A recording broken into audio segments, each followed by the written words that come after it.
This episode of Mobile Geeks is brought to you by GoToMeeting. Hi, my name is Nicole Scott from Mobile Geeks, and today I'm going to be reviewing the ASUS Fonepad. This is a 7-inch tablet pretending to be a smartphone.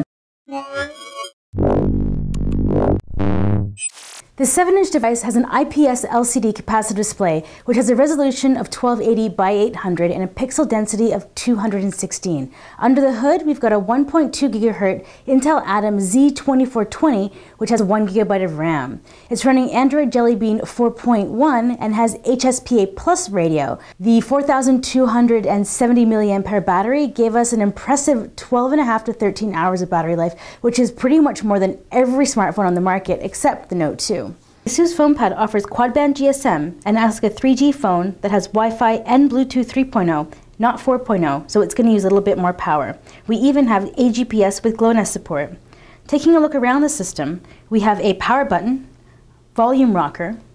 At the bottom, we have a headphone jack and micro USB port.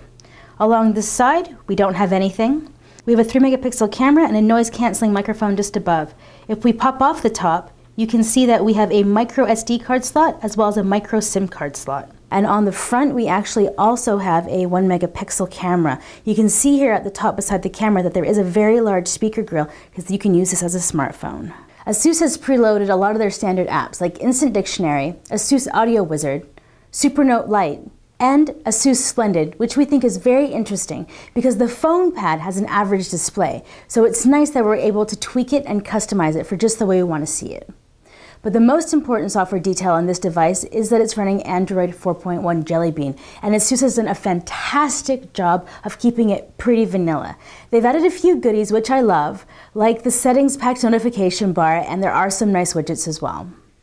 So how is this device going to perform? The Intel Atom Z2420 is a 1.2 GHz processor, and it's not going to be winning any races. The Fonepad managed a very respectable 1545 in SunSpider's JavaScript benchmark, which means that we're going to be seeing some very decent web browsing speeds. But when it comes to graphics benchmarks, we're seeing a very below average 2215 in 3D Mark, which is roughly 1,000 points less than the Nexus 7. So graphic intensive gaming isn't something that we're going to recommend. But if you're a casual gamer, Angry Birds, Candy Crush, you won't have any issues. But when we were trying to play Dead Trigger, we kept on getting crashes, which could have something to do with porting ARM-based applications onto x86. But regardless, if you have to have your first-person shooter games, this is not the tablet for you. So what did we love about the Fonepad? Well, since this is meant to be a smartphone, we actually loved the call quality. There's a great huge speaker on the front, and you can even see there's a small noise cancelling microphone on the back. We loved ASUS's customizations to Android. It's clean and useful, and they've even added a 4th navigation button that brings up a large set of shortcuts. You can actually customize which shortcuts you want to appear in this bottom row. And there are even floating apps, so you can use multiple applications at the same time. Now the display offers a good resolution, but it's not a high-end display. So ASUS offers you ASUS Splendid, which can make your display feel a little more quality than it actually is. Vivid will actually bump the contrast, and you can make it warmer or cooler depending on your preference. We also found the speaker on the back offered pretty decent sound. If you wanted just to listen to something casually, it's not a problem at all. Now, if you're wondering about the 3 megapixel camera on the rear, it offers average photos. We actually have a video test right over here if you want to take a look at the video quality. So what didn't we love? The ASUS Fonepad has a PowerVR SGX 540 GPU, which to be honest offers middle-of-the-range road graphics compared to other tablets today. This means that if you want to play high-end graphic gaming, this is not the tablet for you.